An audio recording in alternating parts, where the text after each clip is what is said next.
guys, I'm like half asleep. So we are on the Ayutthaya food tour. So we're here in a market, in a public market, and we had just stopped by the fried bananas. It's like their own version of turon, and it's my mom's absolute favorite. So it's basically like deep fried bananas wrapped in batter, and like us, it's usually the shape of like a spring roll, but this one is like a ball. Okay, so here is the dumpling, and try.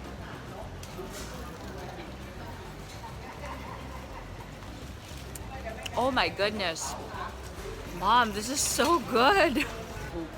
It's actually quite similar to our fried banana or turon because the premium turon in the Philippines usually has like ube, which is yam, and langka, which is jackfruit. And this has like a very creamy, like super shredded, like custardy, like langka. So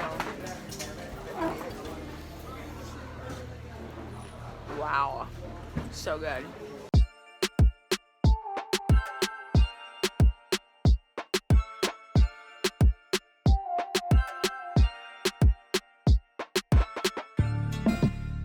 Okay, so what would Thai food what would Thai food be without pad Thai? So behind me, hello. She's actually making some pad Thai noodles, and usually, you know, we do have it for lunch and for dinner, but today we are actually having it for breakfast. And here in the food tour, they actually ask you beforehand, like, do you have allergies or do you have any restrictions? Well, for me, I don't eat meat, so for as long as seafood, it's okay, because if it's vegetarian, they actually say in the email or in the booking reservation that they can't really accommodate, or they'll let you know if they can accommodate you or not.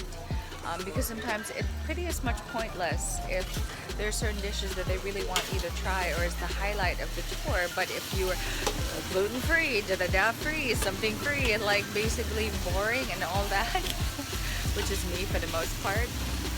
But yeah, today I'm gonna make an exception. Like, let's go all out, just no meat. I'm all for seafood and all the carbs.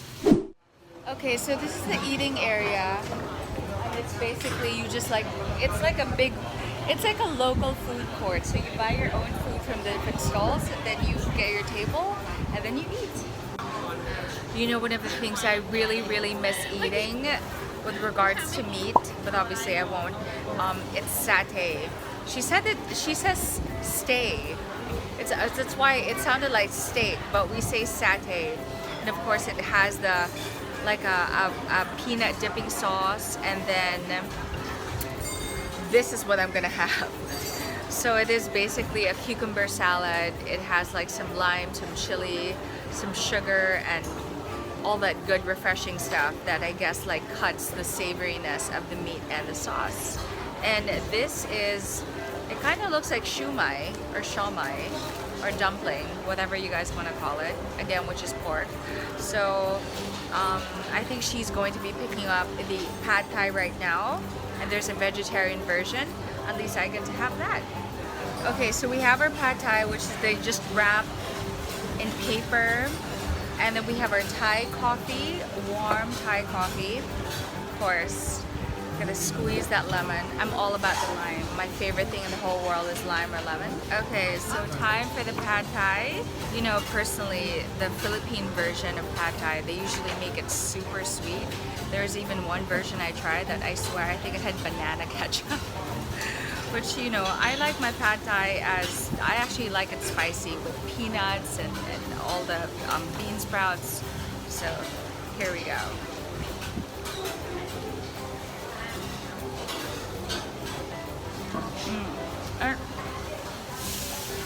Really, really good.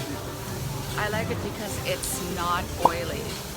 Usually some pad Thais are just drenched in oil, and I love that this is absolutely not oily. So it has its scrambled egg, it has the dried shrimp, it has some chives, and in fact the egg is a little bit overcooked, so it has a bit of crisp to it. So good. You know, as much as I love a great like gourmet restaurant, I am just really all about street food. I'm all about exotic flavors. even this is still relatively clean. I like places where it's kind of dubious, where you don't really know where the plates came from, if they washed it by the side of the street. I'm okay with that. It's part of the thrill. Definitely part of the thrill. Do I have a tough stomach? Oh yeah, absolutely. Absolutely. You know, the other observation I have is, like, again, public market, and they're selling like raw chicken and beef and pork, and there's no smell.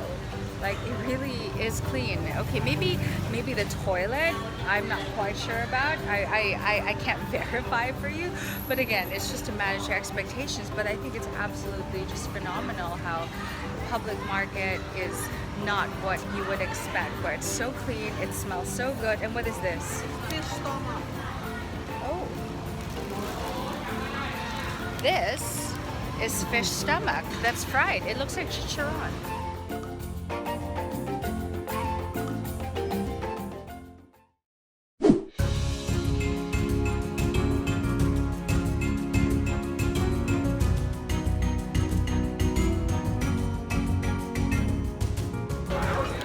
Okay, so now we're gonna have noodles for lunch. Apparently it has pork, so I don't really know what they have in store for me, but this place seems to be very, very popular. In fact, we're in line right now. We're hoping to get a table really soon. Okay, kamote fries, giant fries. Sweet, but not too sweet. And can I have the last banana? I think my mom was almost not going to share the last banana with me. It's like a banana further. So I'm just watching my family eat, and actually the serving is very small. That's why Bella had asked us if we wanted they wanted 2 bowls each, which is actually a good thing. You know, we're so used to Western sizing that's so big, and then you feel compelled to finish it, which shouldn't be the case. But this is just right. So it's a little bit of everything. So we had some bananas, we had some cassava, we had some sweet potato. And can I have that bowl? This is really good. So this bowl is a sweet potato bowl, but it has mochi or tapioca.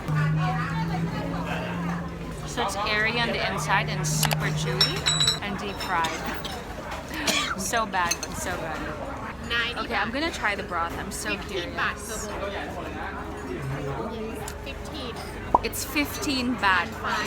15 times 1.5. So that's 1750. 20. Guys, sorry. I don't do math. It's like less than 25 pesos. That's crazy.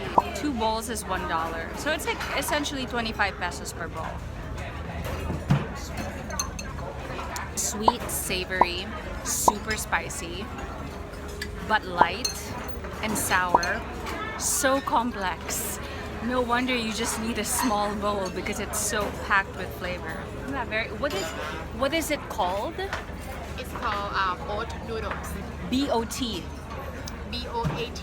Boat noodles. Okay, boat noodles.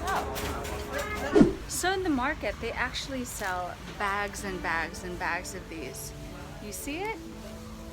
All this time I thought they were noodles, that they were selling noodles, because in a way they kind of look noodle, or they even look like pork floss, like in China. But this is actually cotton candy.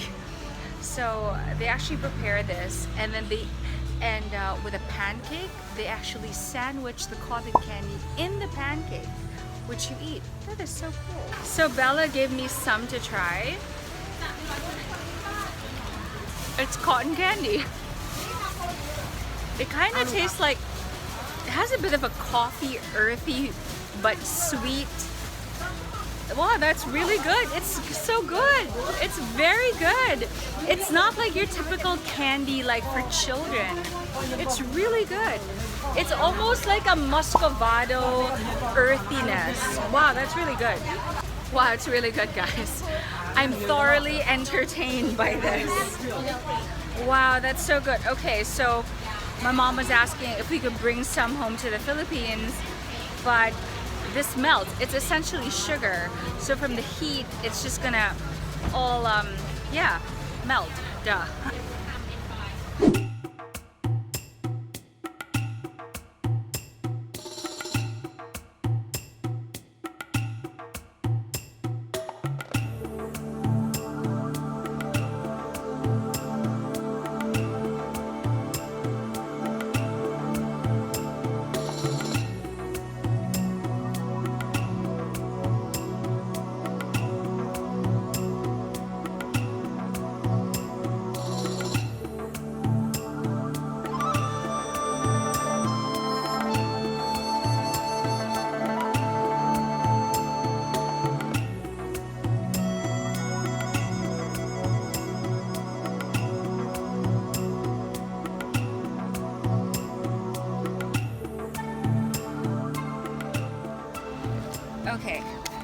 So here are the rules when coming here to these very ancient ruins. You're not allowed to pose or step in the corners, like that corner over there. No corners. Not on the top of the stupa. First of all, I don't know how you're gonna get up that stupa. Stupa is basically where they put the remains of the dead. And also no posing on top of the Buddha head or the Buddha body. We can't really find one right now, but we were told that if the Buddha body doesn't have a head, that means that that's the original. But if it does come with a head, that means that it's already been like renovated, or what's the word? Repaired. Exactly. Now, why don't they have heads? Well, during the Burmese War, together with against the Thais, of course, they wanted to conquer Thailand, and one of the ways to dishearten the warriors or the soldiers was to cut off the head of the Buddha, which is like the heart of their country. I'm sorry, guys. I'm like sweating, and my armpits are just like dying. Okay. So once again, the stupa. I actually learned this in Bagan in Myanmar, that the stupa versus the pagoda. Now the stupa is usually the one that looks like a cone at the top. And those, in particular this one, have the ashes of the royal family.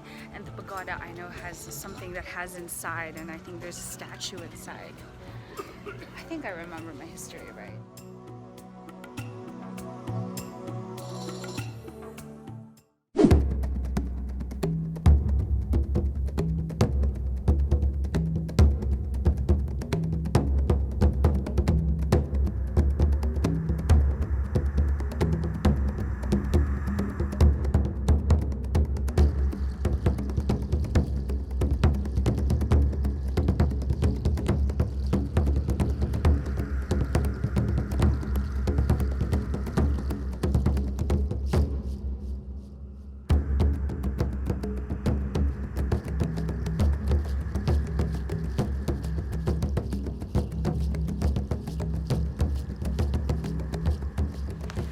So this is what everybody comes to visit this specific temple for, is because how amazing is it that the statue of Buddha is intertwined in the trees, almost part of the sculpture.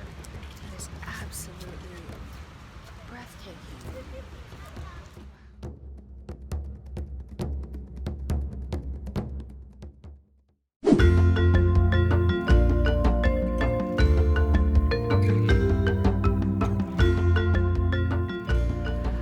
This restaurant, I know I just look at right now because there's nobody here, but in a way it's actually kind of nice because it's so solemn, it's so relaxing, and it's almost like you have the place to yourselves.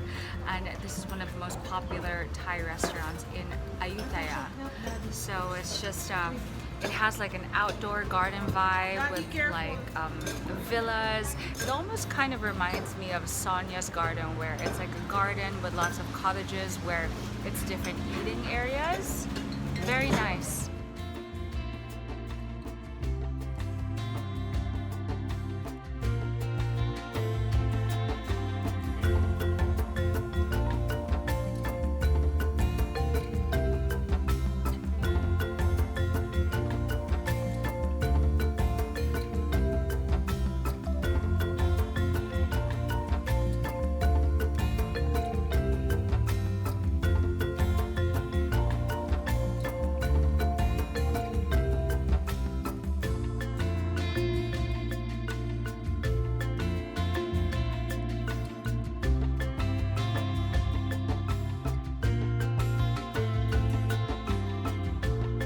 I know it's like really empty now, but like look at this room right here. It's like a long table, nice wood overlooking the garden. It really does feel like it's like a casa, right? It's like homey, but a restaurant at the same time. It's actually 3 p.m. right now. That's why there's really nobody here. But yeah, this place is very quaint. It's actually quite romantic.